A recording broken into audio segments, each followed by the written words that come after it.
ಹಲವು ಇಲಾಖೆಗಳ ಅಧಿಕಾರಿಗಳು ದಲಿತ ವಿರೋಧಿ ನೀತಿಗಳನ್ನು ಅನುಸರಿಸುತ್ತಿದ್ದಾರೆ. ಬಿಆರ್ ಮುನಿರಾಜು. ಬೆಂಗಳೂರಿನಲ್ಲಿ ಕಂದಾಯ, ಗೃಹ, ಗ್ರಾಮೀಣಾಭಿವೃದ್ಧಿ ಮತ್ತು ಪಂಚಾಯತ್ ರಾಜ್ ಇಲಾಖೆಗಳ ಅಧಿಕಾರಿಗಳು ದಲಿತ ವಿರೋಧಿ ನೀತಿಗಳನ್ನು ಅನುಸರಿಸುತ್ತಿದ್ದು, ಸತತ ಅನ್ಯಾಯವೆಸಗುವುದನ್ನು ಕಾಯಕವಾಗಿಸಿಕೊಂಡಿದ್ದಾರೆ ಎಂದು ಜೈಭೀಮ್ ಅಖಿಲ ಭಾರತ ದಲಿತ ಕ್ರಿಯಾ ಸಮಿತಿಯ ಸಂಸ್ಥಾಪಕ ಹಾಗೂ ರಾಷ್ಟ್ರೀಯ ಅಧ್ಯಕ್ಷ ಬಿಆರ್ ಮುನಿರಾಜು ಕಿಡಿಕಾರಿದರು. ಸೋಮವಾರ ನಗರದ ಖಾಸಗಿ ಹೋಟೆಲ್ನಲ್ಲಿ ನಡೆದ ಸುದ್ದಿಗೋಷ್ಠಿಯಲ್ಲಿ ಮಾತನಾಡಿದ ಅವರು, ಬೆಂಗಳೂರು ನಗರ ಜಿಲ್ಲೆಯ ಭೂದಾಖಲೆಗಳ ಉಪನಿರ್ದೇಶಕ ಸುಜಯ್-ಕುಮಾರ್ ಅವರ ವ್ಯಾಪ್ತಿಗೆ ಬರುವ 5 ತಾಲೂಕುಗಳಲ್ಲಿನ ದಲಿತ ಸಮುದಾಯಕ್ಕೆ ಸೇರಿದ ಅಧಿಕಾರಿಗಳ ಮೇಲೆ ಜಾತಿ ಧೋರಣೆಯನ್ನು ಅನುಸರಿಸುತ್ತಿದ್ದು, ಅಮಾಯಕರನ್ನು ಅಮಾನತುಗೊಳಿಸುವ ಕೆಲಸವನ್ನು ಮಾಡುತ್ತಿದ್ದಾರೆ. ಮಧ್ಯರಾತ್ರಿ ಕರೆ ಮಾಡಿ ಅವಾಚ್ಯ ಶಬ್ದಗಳಿಂದ ನಿಂದಿಸುವ, ಬೆದರಿಕೆ ಒಡ್ಡುತ್ತಿದ್ದಾರೆ. ತಾವೇ ಕಚೇರಿಯಲ್ಲಿ ಸರಿಯಾಗಿ ಇರದೆ ಈ ರೀತಿಯ ನಡವಳಿಕೆ ತೋರುತ್ತಿರುವುದನ್ನು ಉನ್ನತಾಧಿಕಾರಿಗಳು ಗಮನಿಸದೆ ಜಾಣಕುರುಡು ತೋರುತ್ತಿರುವುದು ಹಲವು ಅನುಮಾನಗಳಿಗೆ ಎಡೆಮಾಡಿಕೊಟ್ಟಿದೆ ಎಂದು ಅಸಮಾಧಾನ ವ್ಯಕ್ತಪಡಿಸಿದರು. ಬಂಡಿಕೊಡಿಗೆಹಳ್ಳಿ ಗ್ರಾಮದಲ್ಲಿ ದಲಿತರು ವಾಸಿಸುವ ಎರಡೂ ಬದಿಗಳಲ್ಲಿ ಕಿರಿದಾದ ರಸ್ತೆ ಇದ್ದು, ಇಲ್ಲಿ ಬಿಎಂಆರ್ಸಿಎಲ್ ಮತ್ತು ಗೇಲ್ ಗ್ಯಾಸ್ ಕಾಮಗಾರಿಗಳನ್ನು ಅನುಮತಿ ಪಡೆದ ಅಧಿಕೃತ ಗುತ್ತಿಗೆದಾರರಿಗೆ ನೀಡದೆ ಖಾಸಗಿ ವ್ಯಕ್ತಿಗಳಿಗೆ ನೀಡಲಾಗಿದ್ದು, ಇವರುಗಳು ಗೂಂಡಾಗಳನ್ನು ಇಟ್ಟುಕೊಂಡು ಅಮಾಯಕ ದಲಿತರಿಗೆ ಬೆದರಿಕೆಗಳನ್ನು ಒಡ್ಡಿ ಪ್ರಾಣಬೆದರಿಕೆ ಹಾಕುತ್ತಿದ್ದಾರೆ. ಈ ವಿಚಾರವನ್ನು ಗೃಹ ಇಲಾಖೆಯ ಉನ್ನತಾಧಿಕಾರಿಗಳ ಗಮನಕ್ಕೆ ತಂದರೂ ಯಾವುದೇ ಕ್ರಮ ಕೈಗೊಂಡಿಲ್ಲ. ಪೊಲೀಸರು ಕೇವಲ ಸಬೂಬು ಹೀಲಿ ಕಳುಹಿಸುವ ಕೆಲಸವನ್ನು ಮಾತ್ರ ಮಾಡುತ್ತಿದ್ದಾರೆ ಎಂದು ದೂರಿದರು. ಇವತ್ತು ನಾವು ಒಂದು ಪತ್ರಿಕಾಗೋಷ್ಠಿಯನ್ನು ಹಮ್ಮಿಕೊಂಡಿದ್ವಿ. ಪತ್ರಿಕಾಗೋಷ್ಠಿ ಹಮ್ಮಿಕೊಂಡಿರೋ ಉದ್ದೇಶವೇನೆಂದರೆ, ಹಿಂದೆ ನಮ್ಮ ಬ್ಯಾನರ್ ಇರ್ತಕ್ಕಂಥ ಒಬ್ಬ ಪಾಸ್ಟರ್ ಆತ್ಮ ಕಿರಣ್ ಕುಮಾರ್ ಅಂತೇಳಿ, ಕಿರಣ್ ಕುಮಾರ್ ಅನ್ನೋರು ಇವರು ಬ್ಯಾಟರಾಯನಪುರ ವಿಧಾನಸಭಾ ಕ್ಷೇತ್ರಕ್ಕೆ ಬರುವಂತ ಸೆಂಟ್ ಜೇಮ್ಸ್ ಒಂದು ಇಂಗ್ಲಿಷ್ ಸ್ಕೂಲ್ ಇದೆ. ಆ ಸ್ಕೂಲಲ್ಲಿ ಇವರು ವ್ಯವಸ್ಥಾಪಕರಾಗಿ ಕರ್ತವ್ಯ ನಿರ್ವಹಣೆ ಮಾಡ್ತಾ ಇರ್ತಾರೆ. ಇವರು ಕರ್ತವ್ಯ ನಿರ್ವಹಣೆ ಮಾಡಕ್ಕೆ ಬಂದು ಸುಮಾರು ಒಂದು 6-7 ತಿಂಗಳು, 1 ವರ್ಷ ಆಜುಬಾಜು ಆಗಿರ್ಬೋದು ಅನಿಸುತ್ತೆ ನಮಗೆ. ಅಲ್ಲಿ ಒಬ್ಬರು ಶಿಕ್ಷಕಿಯಾಗಿ ಒಬ್ಬ ಮಂಜುಳಾ ಅನ್ನೋರು ಅಲ್ಲಿ ಕೆಲಸ ಮಾಡ್ತಾ ಇರ್ತಾರೆ. ಸುಮಾರು 13-14 ವರ್ಷದಿಂದ ಒಂದೇ ಜಾಗದಲ್ಲಿ ಅವ್ರು ಕೆಲಸ ಮಾಡ್ತಾ ಇರ್ತಾರೆ. ಕೆಲಸ ಮಾಡ್ತಾ ಇದ್ದವ್ರನ್ನ ಏಕಾಏಕಿ ಇವರು ವರ್ಗಾವಣೆ ಮಾಡ್ತಾರೆ. ಎಲ್ಲಿ ಕಾಕ್ಸ್ ಟೌನ್ ಆ ಜಾಗವನ್ನು ಬಿಟ್ಬಿಟ್ಟು ಕಾಕ್ಸ್ ಟೌನ್ಗೆ ವರ್ಗಾವಣೆ ಮಾಡ್ತಾರೆ. ವರ್ಗಾವಣೆ ಮಾಡೋಂಥ ಸಂದರ್ಭದಲ್ಲಿ ಮುಂಚೆನೇ ಒಂದು 3 ತಿಂಗಳು 4 ತಿಂಗಳ ಮಾಹಿತಿ ಕೊಟ್ಟು ಹಿಂಗೆ ಆಗ್ತಾ ಇದೆ ಅಂತ ಮಾಹಿತಿ ಕೊಡಬೇಕಾಗಿತ್ತು.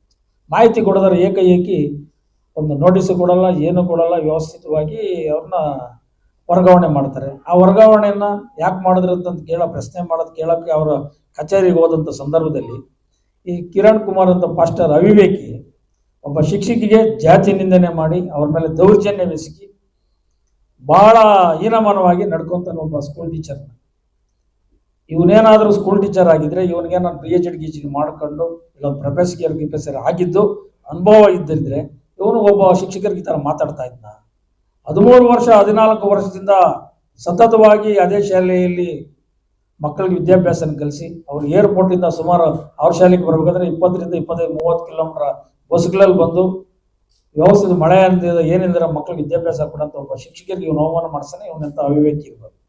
ಇವನ ವಿಚಾರದಲ್ಲಿ ನಾವು ಅಮೃತಹಳ್ಳಿ ಪೊಲೀಸ್ ಸ್ಟೇಷನ್ಗೆ ಜೂನ್ 1ರಂದು ಕಂಪ್ಲೇಂಟ್ ಕೊಟ್ಟರೆ ಇದುವರೆಗೂ ಪೊಲೀಸ್ ಅಧಿಕಾರಿಗಳು ಅವ್ರ ಕಡೆ ಶಾಮೀಲಾಗಿರುವಂಥ ಬಾಲಾಜಿ ಮತ್ತು ಲೋಕೇಶ್ ಅವರ ಮಾತುಗಳು ಕೇಳಿಕೊಂಡು FIR ಮಾಡಲಿಲ್ಲ ಇದುವರೆಗೂ. ಈ ವಿಚಾರದಲ್ಲಿ ನಾನು DCR ಶೆಲ್ಗೂ ಕಂಪ್ಲೇಂಟ್ ಕೊಟ್ಟಿದ್ದೀನಿ, ACP DCP ಕಮಿಷನರ್ ದೊಡ್ಡವ್ರ ಗಮನಕ್ಕೆ ಕೊಟ್ಟಿದ್ದೀನಿ. ಇದುವರೆಗೂ ಅವನ ಮೇಲೆ FIR ಆಗಲಿಲ್ಲ. ಇವತ್ತು ನಾನು ಪೊಲೀಸ್ ಅಧಿಕಾರಿಗಳಲ್ಲಿ ಮನವಿ ಮಾಡ್ಕೊತಾ ಇದ್ದೀನಿ, ಪೊಲೀಸ್ ಇಲಾಖೆಯ ಕೆಲಸಗಳನ್ನು ನಮ್ಮ ಕಳ್ಸಕ್ಕೆ ಮೊದಲು ಬರಬಾರ್ದು. ಪೊಲೀಸ್ ಅಧಿಕಾರಿಗಳಿಗೆ ಏನನ್ನ ಗೌರವನೀಯ ಕಾನೂನು ಚೌಕಟ್ಟಲ್ಲಿ ಕೆಲಸ ಮಾಡ್ಬೇಕಂತಿದ್ರೆ ನಾವು ಕೊಟ್ಟಿರುವಂಥ ಕಂಪ್ಲೇಂಟನ್ನು ಇಮಿಡಿಯೇಟ್ಲಿ FIR ಮಾಡಬೇಕು. ಆಮೇಲೆ ಅವ್ರನ್ನ ಬಂಧಿಸ್ಬೇಕು. ಆಮೇಲೆ ಆ ಮನುಷ್ಯ ಅಲ್ಲಿ ಏನು ಮಾಡ್ತಾವನಂದ್ರೆ, ಅಲ್ಲಿರ್ತಕ್ಕಂಥ ಸ್ಥಳೀಯವಾಗಿ ಒಬ್ಬ ಪೊಲಿಟಿಷಿಯನ್ ಅಲ್ಲಿ ಒಬ್ಬನಿದ್ದಾನೆ ವಿಲ್ಸನ್ ರೆಡ್ಡಿ ಅಂತ. ವಿಲ್ಸನ್ ರೆಡ್ಡಿ, ವಿನೋದ, ಇವರಿಬ್ಬರು ರಾಜಕಾರಣಿಗಳು ಇವರಿಬ್ಬರು ಸೇರ್ಕೊಂಡು ಅವರ ಕುಟುಂಬಸ್ಥರಾದಂಥ ಅಕೌಂಟ್ ಮೇಂಟೆನೆನ್ಸ್ ಒಬ್ಬ ರಾಬರ್ಟ್ ಅಂತಿದ್ದಾನೆ. ರಾಬರ್ಟು, ಆಮೇಲೆ ಅಲ್ಲಿ ಮೇಡಮ್ ಇದ್ದಾರೆ, ಇವತ್ತು HM ಆಗಿದ್ದಾರೆ ಅವರು, ಜೆಸಿಂತಾ ಅನ್ನೋರು ಮತ್ತು ಮಂಜುಳಾ ಅವರಿಬ್ಬರು ಆತ್ಮೀಯ ಸ್ನೇಹಿತರಾಗಿದ್ದರು. ಆದರೆ ಹಣಕ್ಕೋಸ್ಕರ ಇವರು ರೆಡ್ಡಿ ಜನಾಂಗದವರು ಇವರು ಕ್ರಿಶ್ಚಿಯನ್ಗೆ ಪರಿವರ್ತನೆ ಆಗಿ ಸ್ಕೂಲ್ ಮುಂದಿಟ್ಕೊಂಡು ಇವರು ಲೂಟಿ ಮಾಡ್ತಾವ್ರಂದ್ರೆ ಮಕ್ಕಳ ಹೆಸರಲ್ಲಿ ನಮ್ಗೆ ನಾಚಿಕೆ ಆಗ್ತಿದೆ. ನೆನ್ನೆ ಗೊತ್ತಾಯ್ತು ನನಗೆ. ಇವರು ಎಲ್ಲ ರೆಡ್ಡಿಗರು ಅಂತೇಳಿ. ಏನು SC ST ಪರಿವರ್ತನೆ ಆಗೋದು ಮತಾಂತರ ಆಗೋದು ನಾನು ನೋಡಿದ್ದೀನಿ. ರೆಡ್ಡಿಗರು ಮತಾಂತರ ಒಂದು ಈ ತರ ದುಡ್ಡುಗೋಸ್ಕರ ಈ ಮಕ್ಕಳನ್ನ ಮುಂದಿಟ್ಕೊಂಡು ಕೋಟ್ಲಿಗಟ್ಟಲೆ ಲೂಟಿ ಮಾಡ್ತಾರೆ ಅಂದ್ರೆ ನನಗೆ ನಾಚಿಕೆ ಆಗ್ತದೆ. ಈ ವಿಚಾರ ಕೇಳ್ತಾ ಇದ್ದಾರೆ ನಿನ್ನೆಯಿಂದ. ಆಮೇಲೆ ನಾನು ಇದು ವಾಟ್ಸಪ್ ಮೂಲಕ ಇವ್ರ ವಿರುದ್ಧ ಹೋರಾಟ ಮಾಡ್ತೀನಿ ಅಂತ ಹೇಳಿದ್ರೆ ಸುಮಾರು ಜನ ಒಂದು 10 ರಿಂದ 15 ಜನ ನನಗೆ ಫೋನ್ ಮಾಡಿ ಬೆದರಿಕೆಗಳಾಗ್ತವ್ರೆ. ಆಮೇಲೆ ಏನ್ ಇದು ಮಾಡ್ತಾ ಇದೀರಿ ಅಂತ ಹೇಳ್ತಾರೆ. ನನಗೆ ಯಾಕ್ರಿ ಬೆದರಿಕೆ ಆಗ್ತಾರೆ, ಏನು ಈ ವಿಚಾರಗಳನ್ನು? ಈ ವಿಚಾರ ನಾನು ಶೋಭಾ ಕರಂದ್ಲಾಜೆ ಮೇಡಮ್ ಅವ್ರಿಗೂ ಹೇಳಿದ್ದೀನಿ, ಆಮೇಲೆ ಎಲ್ಲರಿಗೂ ಹೇಳಿದ್ದೀನಿ. ಆಮೇಲೆ ಲೋಕಲ್ ಇರ್ತಕ್ಕಂಥ ಎಷ್ಟು ಜನ ನಮ್ಗೆ ಸಚಿವರುಗಳಿದಾರೋ ಎಲ್ಲ ಸಚಿವರು ಗಮನಕ್ಕೂ ತಂದಿದ್ದೀನಿ. ಇವ್ರ ಜೊತೆಯಲ್ಲಿ ಕೈ ಜೋಡಿಸಕ್ಕಂತ ಇವರು ವಿನೋದ್ ಮತ್ತೆ ಆಮೇಲೆ ವಿಲ್ಸನ್ ರೆಡ್ಡಿ ಅವರ ತಂಗಿ ಆದಂತ ಜಸ್ಮಿನ್ ಅನ್ನೋರು ಅಲ್ಲಿ ಟೀಚರ್ ಆಗಿದ್ದಾರೆ ಟೆಂಪರವರಿಯಾಗಿ. ಅವ್ರನ್ನು ಪರ್ಮನೆಂಟ್ ಮಾಡಿದ್ದಾರೆ 5 ವರ್ಷದಿಂದ. ಆಮೇಲೆ ಪವಿತ್ರ ಅನ್ನೋರು, ಚೈತ್ರ, ಇವರಿಷ್ಟು ಜನ ಸೇರ್ಕೊಂಡು ಅಲ್ಲಿ ಮಂಜುಳಾ ಅನ್ನೋರ್ಗೆ ಇಲ್ಲ ಸಲ್ಲದ ಆರೋಪಗಳನ್ನ ಅವ್ರ ಮೇಲೆ ಹೊರಿಸಿ ಅವ್ರನ್ನ ಏಕೈಕಿ ಅವ್ರನ್ನ ಒಬ್ಬ ಜಾತಿಯವರು SC ಅನ್ನೋಗೋಸ್ಕರನೇ ಅವ್ರನ್ನ ಅಲ್ಲಿಂದ ಆಚೆ ಹಾಕಕ್ಕೆ ವ್ಯವಸ್ಥೆ ಮಾಡ್ತಾ ಇದ್ದಾರೆ. ಆಮೇಲೆ ಈ ವಿಚಾರದಲ್ಲಿ ನನ್ನ ಸಂಬಂಧಪಟ್ಟಂತ BO ಅವ್ರಿಗೆ, DDP ಅವ್ರಿಗೆ, ಆಯುಕ್ತರಿಗೆ, ಸಚಿವರು ಹಿಂದೆ ಇದ್ದಂತ ಮಧು ಬಂಗಾರಪ್ಪನವ್ರು ಸಚಿವರು ಇದ್ರು, ಅವ್ರಿಗೂ ನಾನು ಮಾಹಿತಿಗಳು ಕೊಟ್ಟರು, ಮನವಿಗಳು ಕೊಟ್ಟರು ಇವ್ರ ಮನೆಗಳು ಸ್ಪಂದಿಸಿಲ್ಲ ಅಂತ ಇವ್ರಿಗೆ ಏನ್ ಮಾಡ್ಬೇಕು ನಾವು? ಇವ್ರಿಗೆಲ್ಲ ಶಾಲೆಗಳನ್ನ ತೆರೆಯಲು ಅನುಮತಿ ಕೊಟ್ಟಂತ ಈ ಭ್ರಷ್ಟ ಶಿಕ್ಷಣ ಕ್ಷೇತ್ರದ ಅಧಿಕಾರಿಗಳಂತ ಯಾರಿದಾರ KR ಪುರಂನ ಈಗ BO ಇಮಿಡಿಯೇಟ್ಲಿ ಅವ್ರನ್ನ ಉಚ್ಚಾಟನೆ ಮಾಡಬೇಕು. ನಂತರ ಬಂದು DDP ಅವ್ರನ್ನ ಉಚ್ಚಾಟನೆ ಮಾಡಬೇಕು. ಆಯುಕ್ತರು, ಶಿಕ್ಷಣ ಆಯುಕ್ತರನ್ನ ಅವ್ರನ್ನ ಉಚ್ಚಾಟನೆ ಮಾಡಬೇಕು. ಇವ್ರನ್ನೇನ ಉಚ್ಚಾಟನೆಯನ್ನ ಮಾಡಿ ವರ್ಗಾವಣೆ ಮಾಡಿ ಇವ್ರ ಮೇಲೆ ಕ್ರಿಮಿನಲ್ ಮೊಕದ್ದಮೆಗಳನ್ನು ಹೂಡಲಿಲ್ಲ ಅಂದ್ರೆ 10ನೇ ತಾರೀಕು ಬೃಹತ್ ಹೋರಾಟವನ್ನ ಫ್ರೀಡಂ ಪಾರ್ಕ್ನಲ್ಲಿ ಮಾಡ್ತಾ ಇದ್ದೀವಿ, 100% ಮಾಡ್ತೀವಿ. ಆನಂತರ ಬೆಂಗಳೂರು ನಗರ ಜಿಲ್ಲೆಯಲ್ಲಿ ಇವತ್ತೇನು ಕೃಷ್ಣ ಬೈರೇಗೌಡ ಉಸ್ತುವಾರಿ ವಹಿಸ್ಕೊಂಡವ್ರ, ಕೃಷ್ಣ ಬೈರೇಗೌಡ್ರೆ ನಿಮ್ಗೊಂದು ಕಿವಿ ಮಾತು ಹೇಳಿರ್ತೀನಿ. ಎಲ್ಲೆಲ್ಲಿ ಕ್ರಿಶ್ಚಿಯನ್ ಸ್ಕೂಲ್ಗಳಿದಾವ ಆ ಸ್ಕೂಲ್ಗಳ ದಾಖಲಾತಿಗಳನ್ನ ನೀವು ಸರ್ಕಾರಕ್ಕೆ ಒಪ್ಪಿಸ್ಬೇಕು. ಯಾಕಂದ್ರೆ 1 ಎಕರೆ ಜಾಗ ಇದ್ರೆ ಈ ಕ್ರಿಶ್ಚಿಯನ್ ಸ್ಕೂಲಲ್ಲಿ 2-2 ಎಕರೆ 3-3 ಎಕರೆ ಜಾಗಗಳನ್ನ ಒತ್ತುವರಿ ಮಾಡ್ಕೊಂಡು ಸರ್ಕಾರಕ್ಕೆ ಕಂದಾಯ ಕಟ್ದಿರಾ ಟ್ರಸ್ಟ್ಗಳು ಮಾಡ್ಕೊಂಡು ಕ್ಲಸ್ಟರ್ಗಳು ಮಾಡ್ಕೊಂಡು ಜನರಿಗೆ ತೊಂದರೆ ಕೊಡ್ತಾವ್ರೆ. ಆಮೇಲೆ ಇವತ್ತು ಸರ್ಕಾರ ಹೇಳಿದೆ ಯಾವತ್ತು ಖಾಸಗಿ ಶಾಲೆ ಇದೆಯೋ ಆ ಶಾಲೆಯಿಂದ 3 ಶಾಲೆಗಳನ್ನ ದತ್ತಕ್ಕೆ ತಗೊಬೇಕಂತೇಳಿ. ಇನ್ನು ಆ ಥರ ಇವ್ರಿಗೆ ಇನ್ನೂ 2 ದತ್ತಿಗೆ ಎಕ್ಸ್ಟ್ರಾ ತಗೊಳಕ್ ಇದು ಮಾಡ್ರಿ. ಕ್ರಿಶ್ಚಿಯನ್ ಸ್ಕೂಲ್ ಬೆಂಗಳೂರು ನಗರ ಜಿಲ್ಲೆಯಲ್ಲಿ ಎಷ್ಟು ಸ್ಕೂಲ್ಗಳಿದೆಯಾ? ಬೆಂಗಳೂರು ನಗರ ಜಿಲ್ಲೆಗೆ 5 ತಾಲೂಕು ಬರ್ತವೆ. Anekal taluk, KR Puram taluk, Bengaluru north, south, Yelahanka 5 ತಾಲೂಕುಗಳಲ್ಲಿ ಎಷ್ಟು ಕ್ರಿಶ್ಚಿಯನ್ ಸ್ಕೂಲ್ಗಳು, ಕಾಲೇಜ್ಗಳಿದಾವ. ಎಲ್ಲಾ ಜಾಗಗಳನ್ನು ಒತ್ತುವರಿ ಮಾಡಿರುವಂತ ಜಾಗಗಳನ್ನ ತೆರವುಗೊಳಿಸಿ. ಆಮೇಲೆ ಎಷ್ಟು ಚರ್ಚ್ಗಳಿದಾವ ಆ ಚರ್ಚ್ಗಳಲ್ಲಿ ಕಾನೂನು ಚೌಕಟ್ಟಲ್ಲಿ ಎಷ್ಟಕ್ಕೆ ಅಡಿಗಳನ್ನ ನೀವು ಕಟ್ಟಾಗಿ ವ್ಯವಸ್ಥೆ ಮಾಡಿದ್ದೀರಾ, ಕ್ಲೀನ್ ಆಗಿ ನೀವು ಕಾನೂನು ಚೌಕಟ್ಟಲ್ಲಿ ಕೊಟ್ಟಿದ್ದೀರಾ. ಪ್ರತಿಯೊಂದು ಚರ್ಚ್ಗಳ ವಿರುದ್ಧವಾಗಿ ನೀವು ತನಿಖೆ ನಡೆಸಬೇಕು. ಎಷ್ಟು ತಾಲೂಕಿನಲ್ಲಿ ಎಷ್ಟು ಚರ್ಚ್ಗಳಿದೆಯೋ ವ್ಯವಸ್ಥಿತ ಮಾಡಿ. ಈಗಾಗಲೇ ನೀವು ಇಡೀ ನಮ್ಮ ಹಿಂದೂ ದೇವಸ್ಥಾನಗಳು ಏರಿಸಿದೋ ಎಲ್ಲ ಕಡೆನೂ ನೀವು ತಗೋತಾ ಇದ್ದೀರಾ, ಅದೆಲ್ಲ ಮುಜರಾಯಿ ಇಲಾಖೆ ಸೇರಿಸ್ಕೊಂತಿದ್ದೀರಾ. ಸರ್ಕಾರ ಇವನು ನಿಮ್ಮ ಸರ್ಕಾರಕ್ಕೆ ಯಾಕೆ ತಗೊಂಬಾರ್ದು? ನೀವು ಸರ್ಕಾರ ವರ್ಷ ತಗೊಂಡು ಅವ್ರು ಏನನ್ನ ಮಾಡ್ಕೊಳ್ಳಿ. ಇವತ್ತು ನಾವು ಹಿಂದೂ ಜನಾಂಗದವ್ರು ಹಿಂದೂ ದೇವ್ರು ಇದು ಮಾಡ್ತೀವಿ, ಕೆಲವು ಕ್ರಿಶ್ಚಿಯನ್ರು ದೇವ್ರಿಗೆ ಅವ್ರು ಇದು ಮಾಡ್ತಾರೆ, ಕೆಲವು ಮುಸ್ಲಿಮ್ ಅವ್ರವ್ರು ಇದು ಅವ್ರು ಏನೇನು ಮಾಡ್ಕೊಳ್ಳಿ, ಅದ್ರ ವಿಚಾರದಲ್ಲಿ ನಾವಿದಿಲ್ಲ. ನೀವೇನೇ ಮಾಡ್ಬೇಕಾದ್ರೂ ಯಾವುದೇ ವಿಚಾರದಲ್ಲಿ ಕಾನೂನು ಚೌಕಟ್ಟಲ್ಲಿ ಪ್ರತಿಯೊಬ್ಬರಿಗೂ ನೀವು ಅನುಮತಿ ಕೊಟ್ಟಿದ್ದೀರಾ, ಅನುಮತಿ ಪತ್ರ ಬೇಕು. ಈಗ ನೀವು RSS ಅವ್ರನ್ನ ಕೇಳ್ತಾ ಇದ್ದೀವಿ ಅನುಮತಿ ತಗೋಬೇಕಂತೆಲ್ಲ ಕೇಳ್ತಾ ಇದ್ದೀರಲ್ಲ, ಅದೇ ರೀತಿ ಪ್ರತಿಯೊಂದನ್ನು ಡಾಕ್ಟರ್ ಬಾಬಾ ಸಾಹೇಬ್ ಅಂಬೇಡ್ಕರ್ ಅವರ ಸಂವಿಧಾನದ ಅಡಿಯಲ್ಲಿ ಪ್ರತಿಯೊಂದು ಕೆಲಸನ ನೀವು ಮಾಡಿ. ಇವತ್ತು ನಾನು ಸಂವಿಧಾನದ ಅಡಿಯಲ್ಲಿ ಕೇಳ್ತಾ ಇದ್ದೀನಿ, ಸಂವಿಧಾನದ ಅಡಿಯಲ್ಲಿ ನಾನು ಬೇಕು, ಸಂವಿಧಾನದ ಅಡಿಯಲ್ಲಿ ಕೆಲಸ ಮಾಡಿ. ಯಾಕಂದ್ರೆ ನೀವು ಸಂವಿಧಾನದ ಅಡಿಯಲ್ಲೇ ಬಂದಿದ್ದೀರಾ, ಸಂವಿಧಾನದ ಅಡಿಯಲ್ಲಿ ಒಬ್ಬರು ಸಚಿವರಾಗಿದ್ದೀರಾ.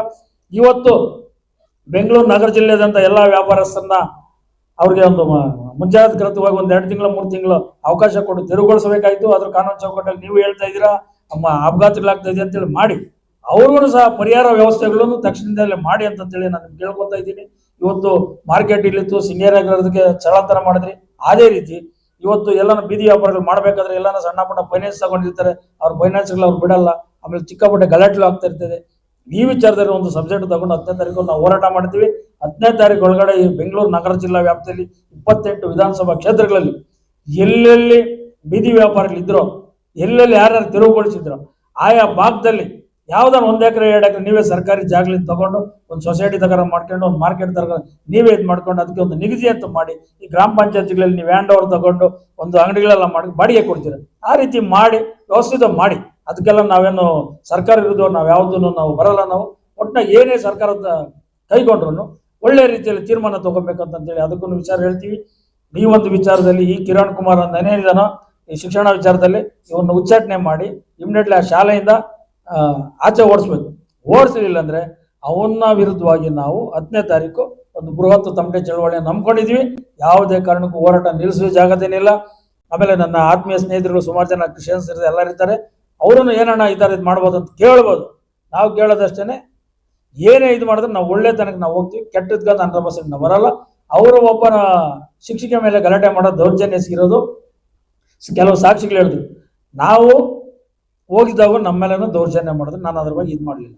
ಅವರೇ ಮಾತಾಡೋದಂತ, ಅವರೇ ಕಚೇಲಿದ್ದಂತ CC ಕ್ಯಾಮ್ರಾ ಇದೆ, CC ಕ್ಯಾಮ್ರಾನ ವೀಕ್ಷಣೆ ಮಾಡಿ ವ್ಯವಸ್ಥಿತ ನೋಡ್ಕೊಳ್ಳಿ. ಆಮೇಲೆ ಮಂಜುಳಾ ಮೇಲೆ ಇವರು ದೌರ್ಜನ್ಯ ದಬ್ಬಾಳಿಕೆ ಮಾಡಬೇಕಾದ್ರೆ ಇಷ್ಟು ಜನ ನಾನು ಹೇಳ್ದಲ್ಲ, ವಿಲ್ಸನ್ ರೆಡ್ಡಿ, ಜಸ್ಮಿನ್, ರಾಬರ್ಟು, ಜಸಿಂತಾ, ಪವಿತ್ರ ಮತ್ತು ಕಿಶೋರು ಮತ್ತು ಇವರ ಫೋನ್ಗಳನ್ನ ತನಿಖೆ ಮಾಡಿಕೊಂಡು ಕಾಲ್ ಲಿಸ್ಟ್ ತಗೊಂಡು ಯಾರ್ಯಾರಿಗೆ ಮಾಡವ್ರೆ ಏನಿಲ್ಲ ಅಂತೇಳಿ ತನಿಖೆ ಮುಖಾಂತರ ಸರ್ಕಾರ ಅವ್ರ ಮೇಲೆ ಕ್ರಮ ಕೈಗೊಳ್ಳಿ. ಅದಕ್ಕೆ ನಾವು ಆಗ್ರಹಿಸಿ ಇವತ್ತು ನಾವು ಒಳ್ಳೆ ಬೃಹತ್ ಪತ್ರಿಕಾಗೋಷ್ಠಿಯನ್ನು ನಂಬ್ಕೊಂಡಿದ್ದೀವಿ.